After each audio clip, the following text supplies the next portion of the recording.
It's all about looking for love. That's what this search is. It's not a search for enlightenment. It's not a search for compassion or being a better person or peace or world peace, even though we'd like to tell ourselves that. It's a search for love. That's all you want, is love. You want that moment of looking in your lover's eyes continuously. You want that moment of falling in love with something, that moment of appreciation of a new thing, that intimacy that's beyond pleasure, that's beyond pain, and intimacy with the experience.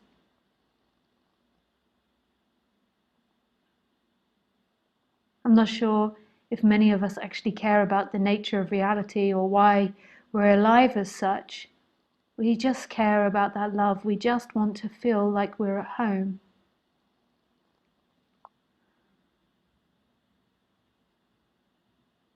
Other people with more inquiring minds, maybe they're interested in nature reality, but a lot of people maybe aren't.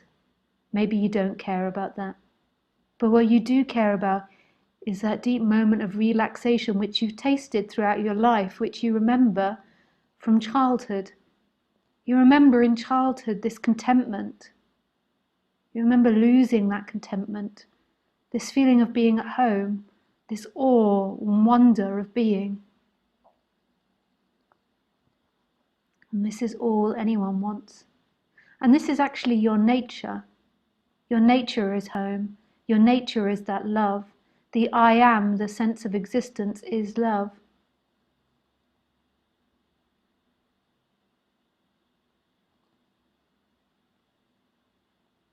The reason it doesn't feel like it is because you believe your nature is in time, that your nature is someone that will rise tomorrow and could potentially have a better tomorrow, and that has to do things for tomorrow.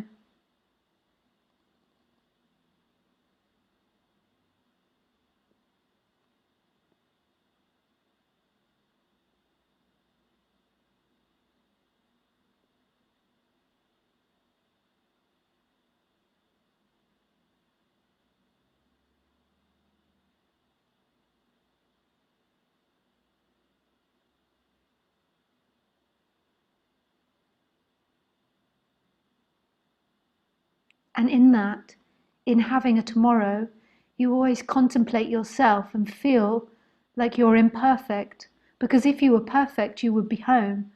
If you were perfect, you wouldn't need the future. You wouldn't need the past.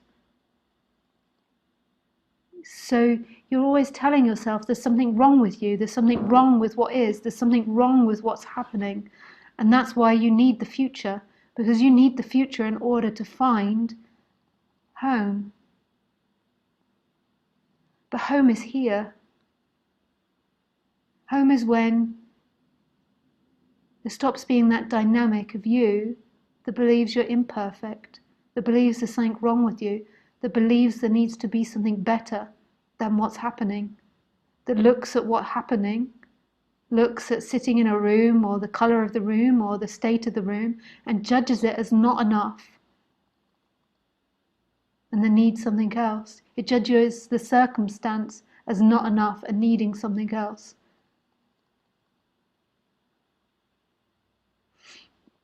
Now the body is a creator, so the body is always going to move to create something better and create. But that's not who you are. That's the difference.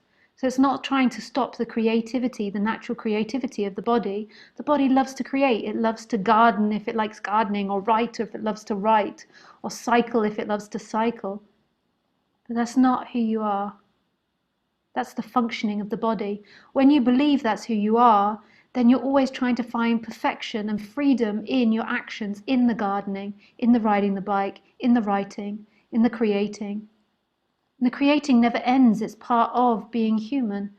You create, and then that project's finished, and you create something else, and then something else. That's what we do. Just like the birds fly,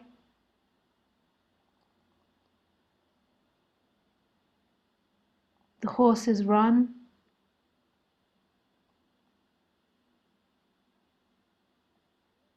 monkeys jump between the trees.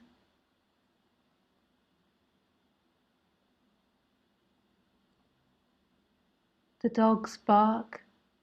The human loves to use imagination to create. And what a beautiful tool that is. But the human's begun to think I'm in that imagination and I need to be the perfect version of myself. I always need to be perfect. This is it. This is where the freedom is. This is where the joy is. This is where the beauty is. This is where the absolute mystery is. And this is where all possibilities exist. And that total creative force. This is it. The sounds, the feelings, the sensations. And the mind is always finding excuses why this isn't it. So just use that to then explore the sensations and the illusions that are in your body, the lies that are in your body. Don't believe any of them that try to talk you out of yourself, that try to convince you that you aren't perfection, because you are absolute perfection. Everything you've done, everything you've been, and everything you are right now. Because all of it is that divine, creative force. All of it is God. The creator, who you are, is God. You're not disempowered. You're not some small puppet that's floating around trying to exercise its free will. You are a movement of the divine. You are a wave in the ocean that comes from the ocean, that is the ocean. You're not victim to anything. You are beauty. And you are allowed to feel that love of what you are. Society, life has always told you you're not allowed to feel that. I mean, what better way to create slaves? To constantly convince them that they're not enough. And they'll show you, the slave system will show you a way to find how you are enough. By things, by buying, by spending money, by working all day, by drinking alcohol, by buying clothes,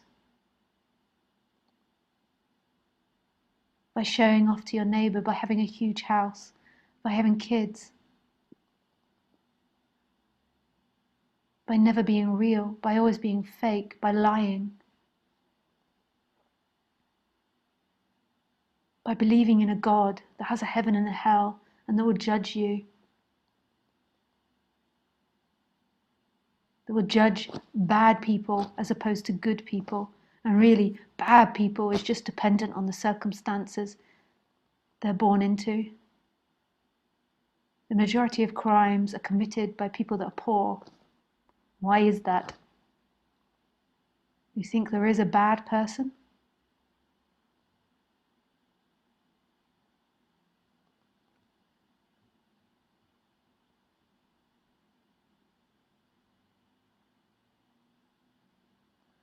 And then you feel guilty because you can't get to this happiness that you've been told by society is out there.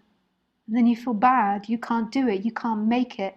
You can't obtain enough things to make you feel safe and make you feel happy. In fact, it makes you feel worse. You get more and more detached from what you are. You become more and more numb.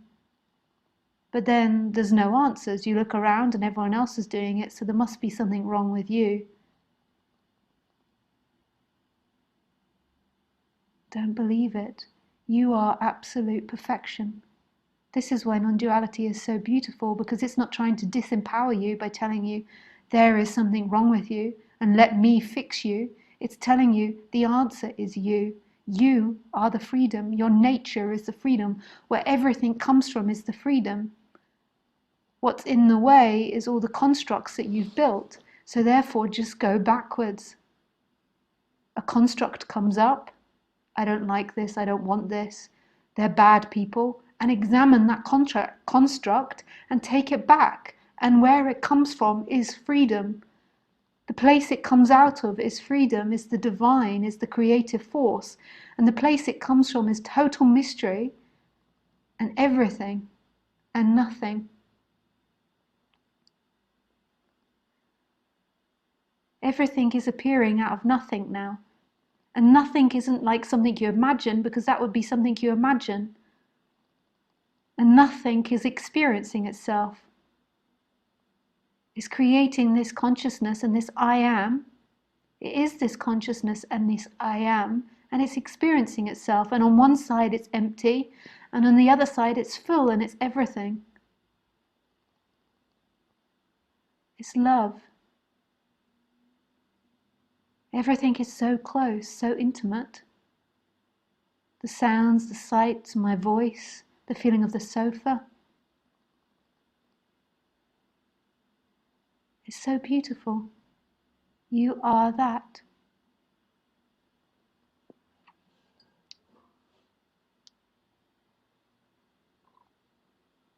Look, it's all constantly making love to itself. So I sit here, I drink my drink,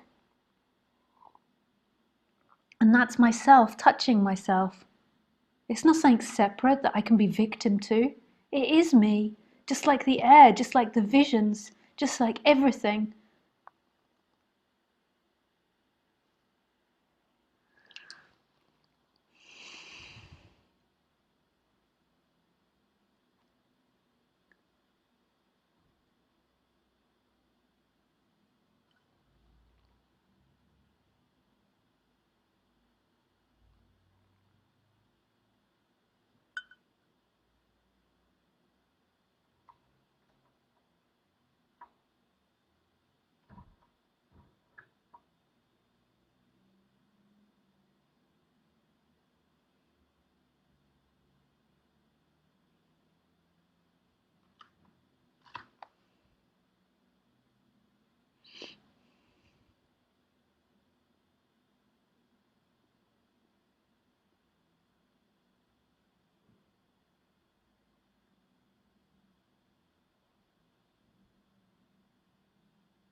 When you begin to unpick your thinking, then it leaves life open.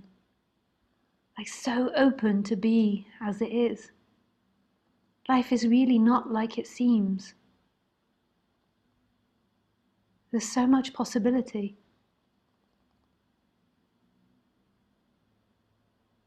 It's so much more mysterious than we know.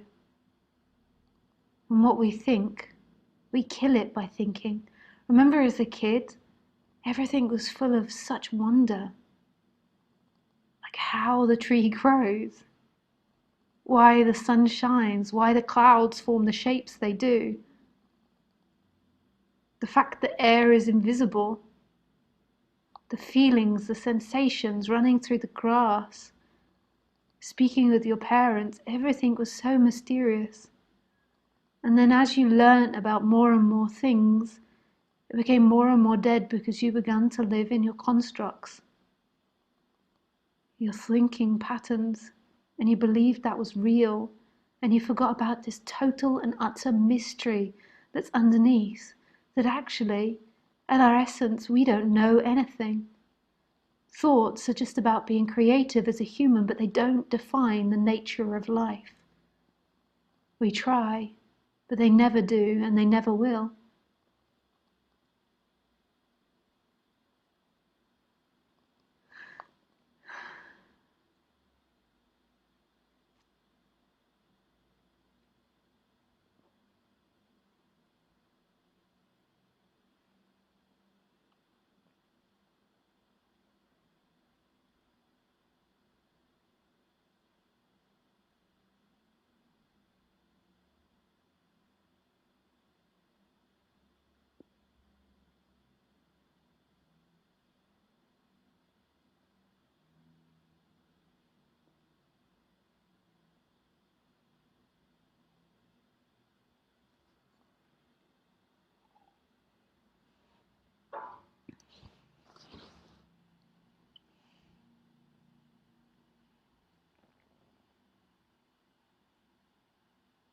Okay, we take some questions.